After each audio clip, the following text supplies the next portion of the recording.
ETF index mutual funds నేర్చుకుని stock మార్కెట్లో రాణించాలనుకుంటున్నారా? వెంటనే ఈ నెంబర్కి కాల్ చేయండి. అమ్మ నమస్కారం. నమస్తే సంగీత. అమ్మ, కొంతమంది భర్తలు భార్యని చాలా ప్రేమగా చూసుకుంటారు. అవును. అంటే అసలు ఆవిడ ఏది అడిగితే చాలు ఇలా ఆవిడ ముందు పెట్టేస్తారు. అవును. అంత ప్రేమగా చూసుకుంటున్నప్పటికీ కూడా భార్యలు పక్క వారి పైన అట్రాక్షన్ ఎక్కువగా పెంచుకుంటూ ఉంటారు. అవును. అంటే ఎందుకని? ప్రేమ కోరుకుంటారు, ఆ ప్రేమ ఇక్కడ దొరుకుతున్నప్పటికీ కూడా మళ్ళీ ఎందుకని మళ్ళీ అలా? సైడ్కి వెళ్ళిపోతుంటారు. అవును. ఎందుకని అంటే ఎందుకు వాళ్ళ మనస్తత్వమా లేకపోతే ఏంటి అసలు? అది కొన్నాళ్ళు తీపి తినగా తినగా వేము తీయగుండు అంటారు శవ, అలాగా తీపి తినగా తినగా కొంచెం కారం తిందాం అనిపిస్తుంది. చేంజ్ మొహం మొత్తేస్తుంది. మొత్తేసి. అలాగే ఈ ప్రేమ కూడా ఆమెకి మొహం మొత్తేసింది. విపరీతమైన ప్రేమ చూపించడంతో కూడా అది కూడా ఒక రకంగా 1% నష్టం ఉంది అందులో. నువ్వు ఎక్కువ ప్రేమించేసావు అనుకో, అది విసుగు వస్తుంది. అబ్బా ఉండండి అని అనాలనిపిస్తుంది. ఆ ప్రేమ కోసమే కదా మేడం అంతా ప్రేమ కోసమే, కానీ అది కూడా పరిమితిలో ఉంటే పర్వాలేదు. కింగ్ లియర్ అని షేక్స్పియర్ డ్రామా ఒకటి ఉంది. ఉంది. అందులో 3 కూతుళ్ళు ఉంటారు. పెద్ద కూతురు ఇద్దరు కూడా నాన్న నిన్ను మేము ఎంత ప్రేమిస్తున్నామో అంతా ఇంత ఏదేదో కబుర్లు చెప్తారు. మూడో కూతురు మాత్రం ఒక తండ్రిని కూతురు ఎంత ప్రేమించాలో నేనంతా నిన్ను ప్రేమిస్తున్నా నాన్న అని చెప్తుంది. మొదటికి పిల్లలు ఇద్దరు చెప్పినంత బాగా కూతురు చెప్పినట్టు అనిపించలేదు ఆయనకి. ముందు వాళ్ళిద్దరు అబ్బా నేను ఎంత ప్రేమిస్తున్నాను అని చెప్పారు అనుకున్నాడు.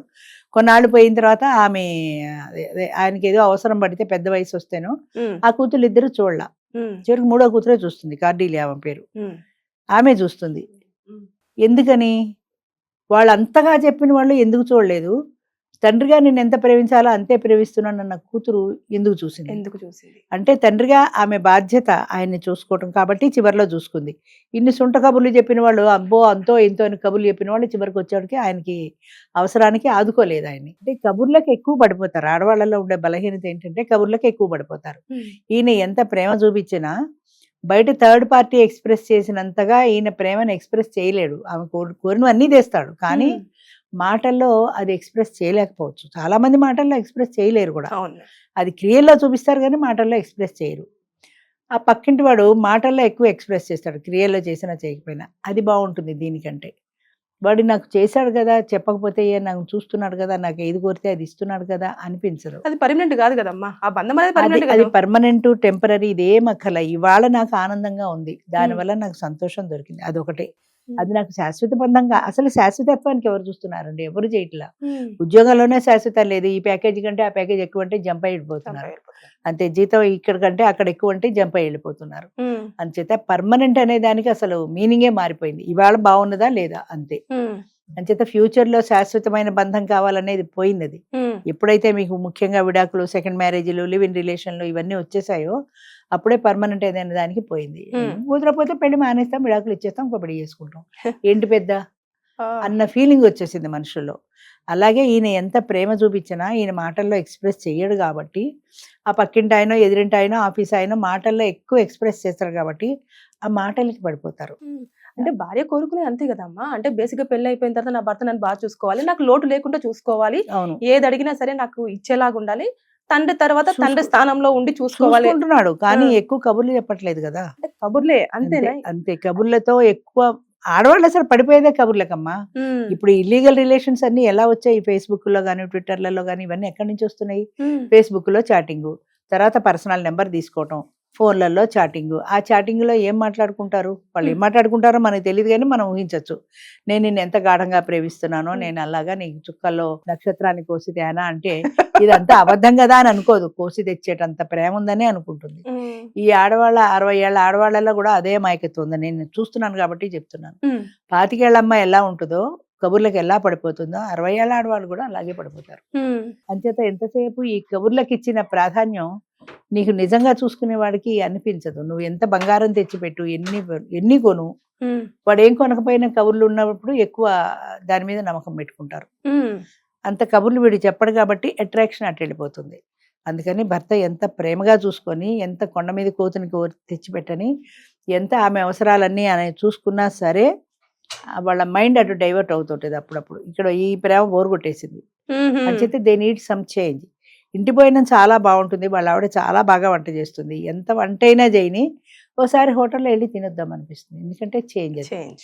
అది హోటల్కి ఫ్యామిలీకి తేడా ఉండట్లా. ఇదివరకు హోటలే, ఫ్యామిలీని బయట బిజినెస్తో ఎట్లా కంపేర్ చేస్తాం అనుకునేవాళ్ళు, ఇప్పుడు అదేం లేదు.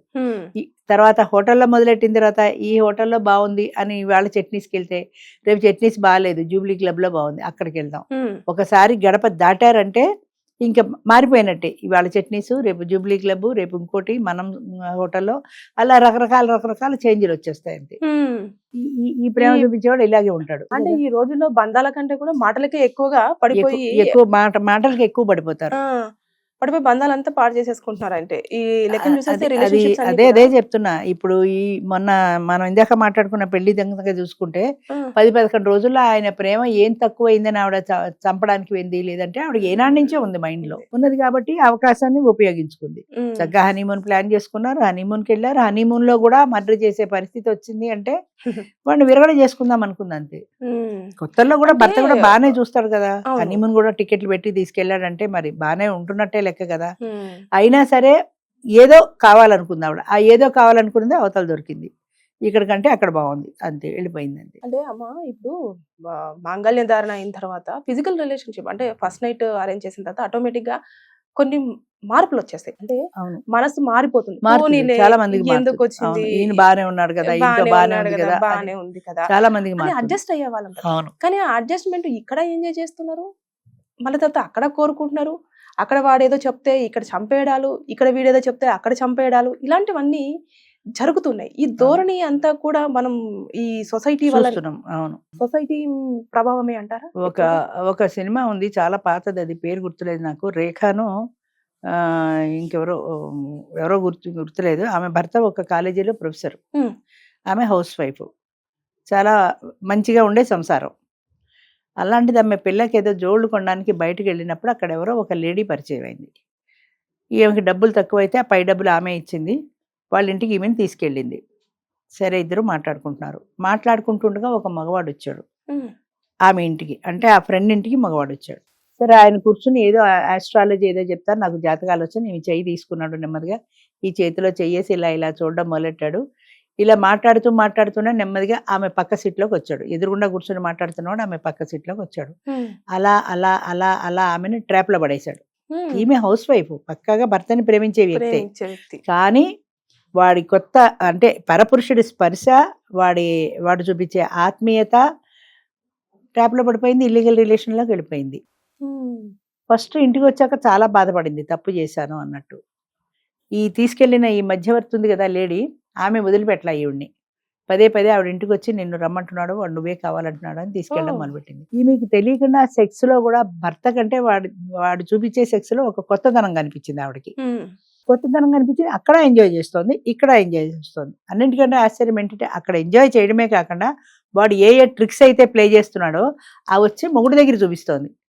అంటే మొగుడు మీద ఇష్టం ఉంది, అలాంటివన్నీ మొగుడుతో కలిసి ఆనందించాలని ఉంది, కానీ అక్కడ వాడిని వదలలేని బలహీనత కూడా ఉంది. వాడి మీద ఎలాంటి ఎమోషనల్ రిలేషన్ లేదు అమ్మాయికి, అయినా సరే వాడు చూపించే కొత్తతనం కావాలి.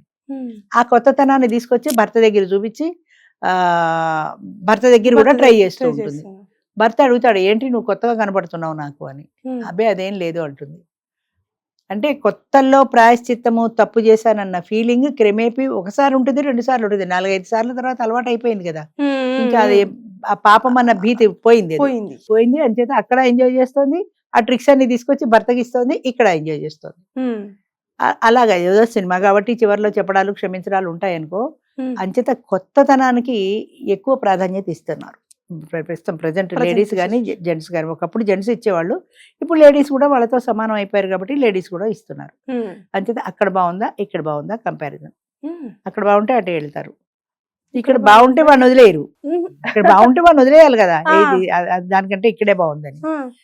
సరే ఒక చేంజ్ ఉంటుంది కదా, ఉండని మాండం ఎందుకు, అప్పుడప్పుడు ఒక చేంజ్ కావాలి కదా మనకు కూడా అనుకుంటారు. పూర్వం ఏంటంటే తప్పు పాపం ఇలాంటివన్నీ ఉండేవి. అమ్మో ఆడది ఇలాంటి తప్పు పని చేస్తే రౌరవాది నరకాలు వస్తాయి, ఈ తప్పు చేస్తే ఈ నరకం, ఈ తప్పు చేస్తే ఆ నరకం అని ఒక్కొక్క తప్పుకు ఒక్కొక్క నరకాలు కూడా చెప్పేవాళ్ళు. అవన్నీ చచ్చిపోతే భరించాలేమో అని భయవేసి వీళ్ళు ఇక్కడ తప్పు చేయకుండా ఉండేవాళ్ళు. ఇప్పుడు అసలు యమలోకం ఉన్నది ఉన్నదో లేదో మనకి తెలియదు, చచ్చాక మనం ఏమైపోతామో మనకి తెలియదు. ఎక్కడో యమలోకంలో కుంభీపాక వేళ ఏదో ఉందని మనం ఇవాళ ఎందుకు ఉండాలి? ఈవేళ సుఖం దొరుకుతున్నప్పుడు తప్పో రైటో చేసేద్దాం, హ్యాపీగా ఉన్నాం కదా, హ్యాపీనెస్ ముఖ్యం అంతే. ఆ క్షణం. ఆ క్షణంలో దొరికే ఆనందమే ముఖ్యం. అది మ్మ్. తప్పు ఒప్పు నీతి నిజాయితీ పాపం పుణ్యం ఇలాంటివి ఏమీ లేవు మనుషుల్లో. ఓకే. ఎక్కడ బాగుంటే అక్కడికి వెళ్ళిపోవడమే అంతే. అంటే ఇప్పుడు ప్రేమ కంటే కొత్తదనం కొత్తదనం ఎక్కువ కావాలి, ఎక్కువ కావాలి. ఆడకైనా అంతే మగకైనా అంతే. కొత్తదనం ఎక్కువ కావాలి, నిత్య నూతనత్వం ఉండాలి. ఆ కొత్త వాళ్ళతో తర్వాత సైంటిఫిక్గా కూడా ఏం చెప్తారంటే కొన్ని బాడీలో కొన్ని ఎంజైమ్స్ రిలీజ్ అవుతాయి. మ్మ్. మ్మ్. అంటే ఒక కొత్త పని చేసినప్పుడు, మ్మ్. మ్మ్. ఒక కొత్త వ్యక్తిని కలిసినప్పుడు, ఒక మ్మ్. కొత్త వ్యక్తితో మాట్లాడినప్పుడు ఒకలాంటి సంతోషం కలుగుతుంది. ఆ సంతోషం కావాలి వీళ్ళకి, ఆ సంతోషం కావాలి కాబట్టి కొత్తతనం కోరుకుంటారు కోరుకుంటారు. అంతే. ఈ సంతోషమే కానీ ఇది శాశ్వతం కాదు అన్నది ఏమి ఉండదు. నేను హ్యాపీగా ఫీల్ అవుతున్నాను కదా ఆ వ్యక్తితో మాట్లాడినందువల్ల, నష్టం ఏంటి? ఓసారి కాఫీ తాగితే నష్టం ఏంటి, ఓసారి సినిమాకి వెళ్తే నష్టం ఏంటి, ఓసారి బెడ్ షేర్ చేసుకుంటే నష్టం ఏంటి అన్న స్థాయికి వచ్చేసారు. మ్మ్. అంచేత అది తప్పు కాదు అన్న భావన ఎప్పుడైతే పోయిందో, తప్పు పాపం పుణ్యం అన్నవి ఎప్పుడైతే లేవో, ప్రతి మనిషి తన స్వార్థం తన సుఖమే చూసుకుంటారు. భర్త ఎంత బాగా అయినా చూడని. అదే ఎంత ప్రేమించినా కూడా ఇప్పుడు ఇంకా అంతే ఇక అంతే, కొత్తదనం అంతే. కోసం పరుగులు తీసే తీసే వాళ్ళకి అంతే కదా. చేయలేము ఇది ఇక. కూడా బోర్ కొట్టేస్తుంది ఆ. కొన్నాళ్ళకి. ఆ కొత్తతనం కోరుకుంటుంది మనసు. Right. అంచేతనే అది ప్రతి క్షణము కూడా వాళ్ళు ఆకట్టుకునే ప్రయత్నం చేయడం, భర్తని భార్య కానీ భార్యని భర్త కానీ అలా ఆకట్టుకునే ప్రయత్నం చేసినప్పుడు కొత్తతనానికి వెళ్ళరు అనే ఒక ఆశ. అయినా కూడా వెళ్ళే వాళ్ళు ఉంటారు అనుకో, మ్మ్. అయినా ఒక ఆశ మనం ఇక్కడే వాళ్ళకి కావాల్సిన సంతృప్తి కలిగించేస్తే వాళ్ళు వేరే ఆలోచించారు వేళ కదా ఆలోచించారు. అని అవును. మ్మ్. అని ఒక ఆశ ఉంటుంది. ఆశ ఉంటుంది. అంతే, ఆ ఆశ కోసమని వాళ్ళు ప్రయత్నం చేస్తారు అంతే. Right. తేడా వస్తే మాత్రం కొత్తతనంలో ఎలాంటి రాజీ పడరు, మ్మ్. ఆడగైనా మగ కానీ. కొత్తతనం కావాలి అనుకుంటే ఎలాంటి రాజీ పడరు. భర్త కానీ భార్య కానీ ఎంత బాగా అయినా చూసుకొని, మ్మ్. ఎంత ప్రేమగా అయినా చూసుకొని వాళ్ళకి కావాల్సింది వాళ్ళు తీసేసుకుంటూనే అంతే. ఉంటారు. అంతే. థ్యాంక్ యూ అమ్మా. Thank you.